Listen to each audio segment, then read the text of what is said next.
Shalom saudaraku, sungguh berbahagia kalau pada hari ini kita punya kesempatan untuk mendengarkan firman Tuhan. Mari kita mohon pimpinan Tuhan terlebih dahulu agar kita dapat mengerti akan kebenaran firman. Bapa di surga, betapa kami berterima kasih kepadamu. Kalau hari ini kami boleh bersama-sama untuk mendengarkan firman-Mu. Tolong kami Tuhan, agar kami dapat mengerti kebenaran firman. Dan firman-Mu mengajarkan kami untuk kami boleh hidup benar, hidup kudus di hadapan-Mu. Perbaharui kehidupan kami, sehingga hari lepas hari kami semakin menyerupai Engkau Tuhan yang penuh dengan kebenaran, dan kami pun rindu untuk menjadi orang yang boleh menjadi saksi akan kebenaran yang telah kami terima. Terima kasih Tuhan, di dalam nama Yesus kami berdoa dan mengucap syukur. Amin. Kita akan membaca dari Matius pasal yang ke-7 ayat yang pertama sampai dengan ayat yang ke-5. Matius pasal yang ke-7 ayat yang pertama sampai dengan ayat yang ke-5. Hal menghakimi. Jangan kamu menghakimi supaya kamu tidak dihakimi. Karena dengan penghakiman yang kamu pakai untuk menghakimi, kamu akan dihakimi. Dan ukuran yang kamu pakai untuk mengukur akan diukurkan kepadamu. Mengapakah engkau melihat selumbar di mata saudaramu, sedangkan balok di dalam matamu tidak engkau ketahui? Bagaimana engkau dapat berkata kepada saudaramu, biarlah aku mengeluarkan selumbar itu dari matamu, padahal ada balok di dalam matamu? Hai orang munafik, keluarkan dahulu balok dari matamu, maka engkau akan melihat dengan jelas untuk mengeluarkan selumbar itu dari mata saudaramu. Sedemikian jauh pembacaan firman Tuhan. Yang berbahagia adalah orang yang membaca, merenungkan firman, dan mengamalkan firman itu di dalam kehidupan sehari-hari. Saudara-saudara, saya ingin memulai dengan sebuah kisah. Di China ada satu video yang begitu viral, ya. Video ini viral oleh karena banyaknya komentar dari netizen terhadap video ini, ya. Video ini berisikan tentang seorang wanita yang menari-nari di depan seorang pria, ya, yang kemungkinan dianggap oleh netizen itu adalah suami daripada si perempuan yang sedang menari-nari di depan suaminya yang sedang sakit stroke, yang tidak bisa berbuat apa-apa di tempat tidur, ya. Jadi saudara, memang dari cerita ini laki-laki itu adalah suami dari perempuan yang menari-nari di depan suaminya. Saudara, waktu itu netizen begitu heboh, ya. Kok bisa suami sedang sakit begitu parah, istri bisa menari-nari di depan suaminya, bisa joget-joget. Wah, itu betul-betul kurang etis menurut para netizen. Saudara, begitu mudahnya netizen menjudge seseorang hanya karena melihat video singkat. Padahal orang tidak tahu, bukan, the whole story atau kisah daripada perempuan muda ini, ya. Saudara, karena begitu sudah viral, akhirnya perempuan muda ini juga mengupload akan kegiatan sehari-harinya dia bersama dengan suaminya, bagaimana dia memberikan makan suaminya dengan menggunakan selang ya, sodet gitu ya, dari hidungnya ya. Kemudian juga dia memandikan suaminya dan melayani sedemikian rupa atas kebutuhan dari suaminya ya. Kemudian perempuan muda itu juga memberikan klarifikasi mengapa dia menari-nari di depan suaminya. Dia menari-nari di depan suaminya adalah dalam rangka untuk memberikan semangat kepada suaminya. Karena sebelum suaminya sakit, nah mereka termasuk orang yang suka aktif dalam hal kegiatan nari di lapangan terbuka atau dalam kegiatan berkumpul bersama-sama. Sehingga dalam rangka untuk memberikan semangat, maka istrinya itu menari-nari di depan suaminya. Tetapi karena netizen hanya tahu sepotong daripada kehidupan mereka, mereka menjudge dengan kalimat-kalimat yang tidak pantas, yang kalimat-kalimat yang menyakitkan. Ya, untunglah perempuan muda ini tetap tegar, dia tidak menjadi marah, tetapi dia memberikan klarifikasi mengapa dia menari-nari di depan suaminya, dan dia juga mengupload akan kisah hidup dia setiap hari bersama dengan suaminya. Setelah dia mengupload itu semua, para netizen menjadi malu dan mereka memberikan pujian melihat ketabahan daripada ibu muda ini ya. Dan oleh karena itu mereka berpartisipasi ya, kemudian mengirimkan sejumlah uang ya untuk ibu muda ini sehingga bisa memberikan keringanan kepada mereka untuk dapat pengobatan yang lebih baik. Saudara, inilah sepenggal cerita daripada video yang viral itu. Saudara, betapa seringnya di dalam kehidupan kita, kita tidak tahu keseluruhan daripada kehidupan seseorang atau cerita daripada seseorang. Kita hanya punya sepenggal saja, tapi dengan sepenggal cerita yang kita hanya tahu sedikit sekali, kemudian dengan mudah kita menghakimi orang tersebut sehingga membuat orang itu menjadi begitu sesak, begitu terpukul. Apa yang firman Tuhan katakan kepada kita? Jangan kamu menghakimi supaya kamu tidak dihakimi. Saudara, firman Tuhan dengan jelas ya mengatakan kepada kita, jangan kamu menghakimi ya. Kenapa kita nggak boleh menghakimi? Ya, karena ketika kita menghakimi, maka suatu hari nanti kita juga akan dihakimi. Ya, kita tidak pantas untuk menghakimi sesama kita yang lain. Mengapa kita tidak pantas? Karena kita adalah pribadi yang tidak maha tahu. Yang kita tahu adalah hanya sebagian. Yang kedua, ya, mengapa kita tidak boleh menghakimi?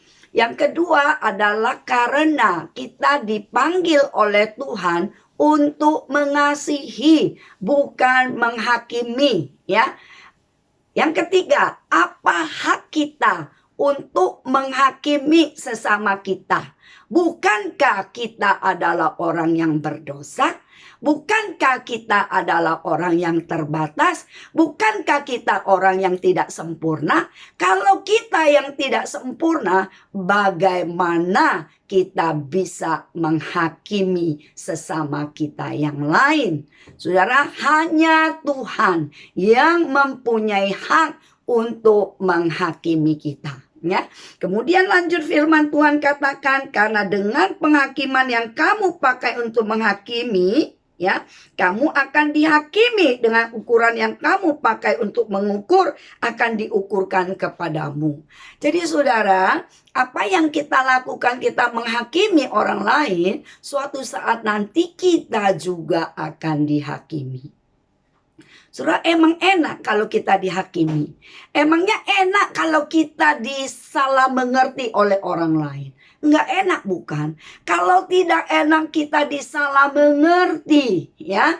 Kita pun tidak suka disalah mengerti oleh orang lain, maka kita pun harus hati-hati. Jangan menghakimi hanya karena kita tahu sepotong cerita saja. Saudara, firman Tuhan juga mengatakan apa yang kamu tabur, itu yang kamu tuai. Kalau kamu tabur kejahatan, kamu akan menuai kejahatan. Kamu menghakimi, suatu hari kamu juga akan dihakimi. Jadi saudara, itu prinsip tabur tuai itu berlaku di dalam kehidupan kita sebagai orang percaya. Oleh karena itu, firman Tuhan mengingatkan kepada kita, jangan kita menghakimi. Ya, jangan kita begitu mudah melihat hal-hal yang kecil dari sesama kita. Ya, selumbar di mata saudaramu, kita bisa melihat. Kita bisa melihat kesalahan orang yang kecil-kecil dari jarak yang jauh. Tapi sementara ya ada balok di dalam matamu, ya tidak engkau ketahui. Artinya ada banyak kesalahan-kesalahan, ada banyak hal yang kurang baik pada diri kita, tetapi kita tidak melihatnya. Ya, saudara, betapa ironisnya.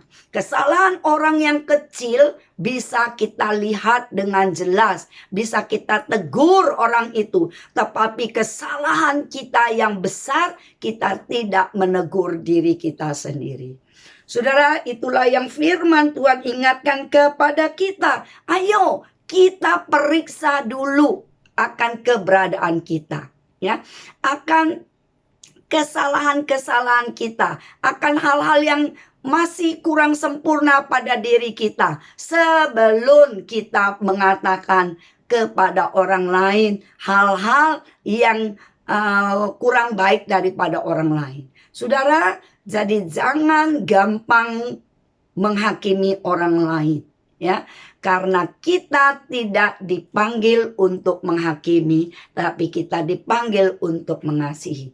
Jika ada kesalahan-kesalahan daripada saudara-saudara kita, mari kita yang merasa diri kita lebih baik, kita sebaiknya memberikan pengertian-pengertian kepada orang tersebut untuk menyadarkan dia, untuk membawa dia di dalam pertobatan, membawa dia kembali kepada Tuhan. Ya, dan firman Tuhan katakan, hai orang munafik, keluarkan dahulu balok dari matamu, maka engkau akan melihat dengan jelas untuk mengeluarkan selumbar itu dari mata saudaramu.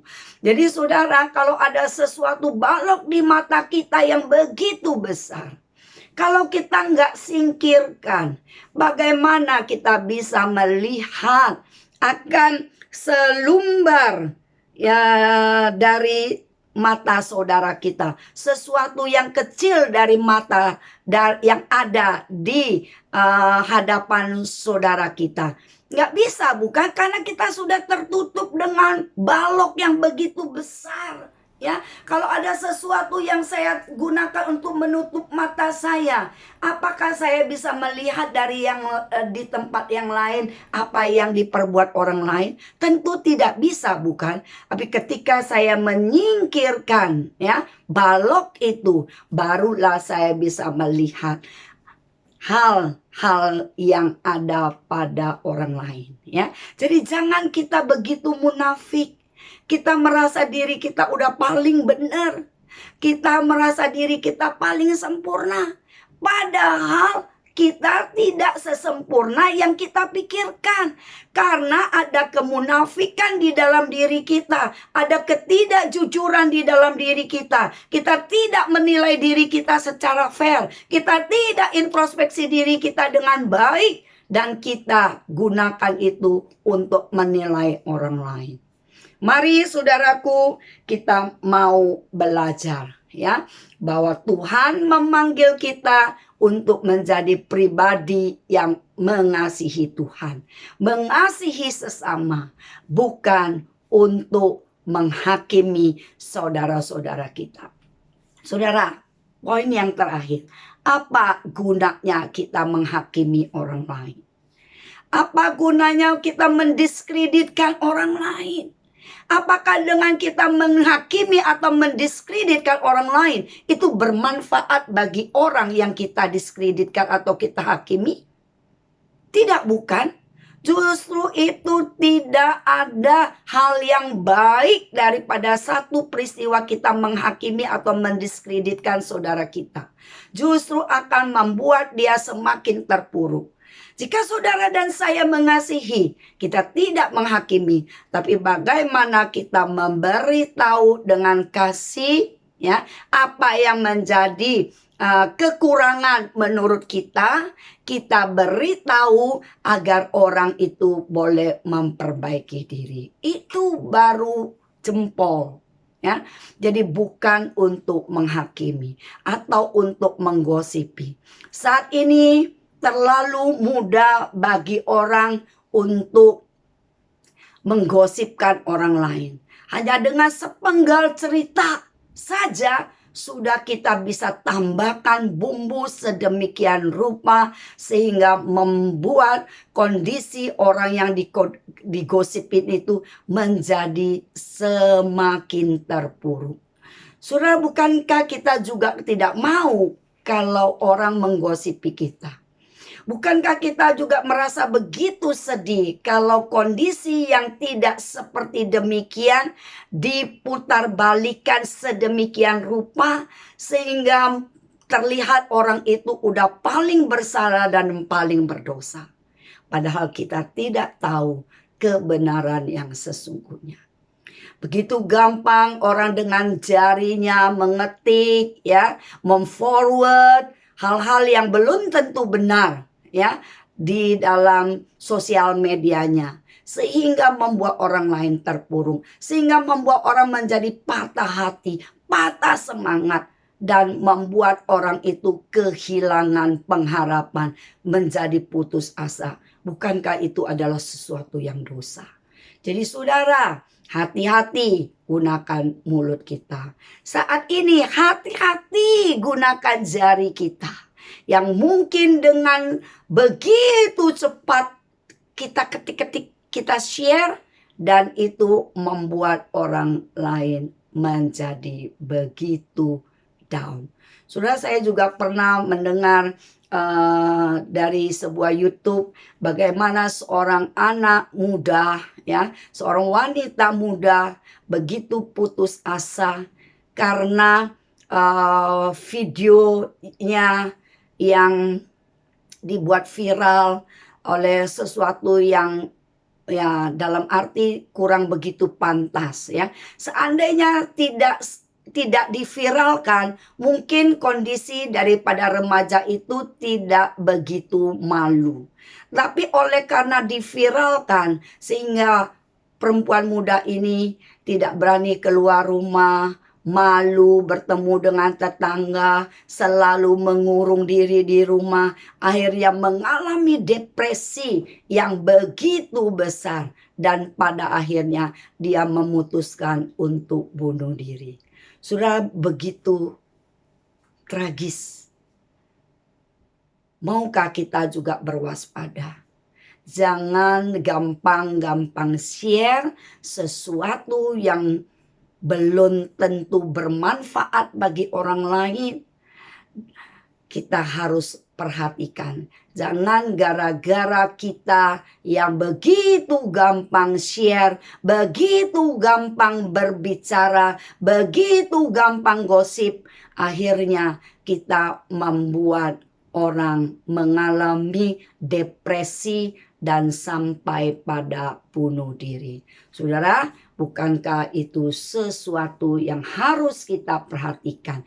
Jangan sampai kita berbuat dosa oleh karena keisengan kita berbuat dosa oleh karena kita kurang waspada. Sebagai anak-anak Tuhan yang hidup di dalam kekudusan yang Tuhan tuntut dari kita, mari kita perhatikan mulut kita, perhatikan pikiran kita, perhatikan juga jari kita agar jangan share sembarangan dan jangan kita berbuat hal yang tidak baik dengan menghakimi saudara kita. Kiranya Tuhan boleh memberkati dan Tuhan juga boleh memberikan belas kasihan kepada kita agar kita juga diberikan kesempatan untuk memperbaiki diri kita sehingga kita boleh menjadi pribadi yang mengasihi lebih dan lebih daripada kita menghakimi sesama kita. Kiranya Tuhan boleh memberkati kita. Tuhan Bapa di dalam sorga, kami berdoa, mengucap syukur kepadamu. Kami memohon kepada Engkau ya Tuhan, agar Engkau menolong kami, supaya kami jangan menghakimi orang lain, supaya kami juga tidak dihakimi. Ajar kami untuk mengasihi orang lain lebih daripada kami mengasihi diri kami sendiri. Tolong kami Tuhan, agar kami menjadi orang yang bijaksana. Jangan kami melihat selumbar di mata orang lain, tapi balok di depan mata kami tidak perhatikan. Terima kasih Tuhan, segala puji syukur kami kembalikan kepadamu dan kami minta agar Tuhan mengkuduskan kami, melayakkan kami untuk menjadi pribadi-pribadi yang tidak mudah menghakimi orang lain. Terima kasih Tuhan, di dalam nama Tuhan Yesus kami berdoa dan mengucap syukur. Amin. Tuhan memberkati kita semua.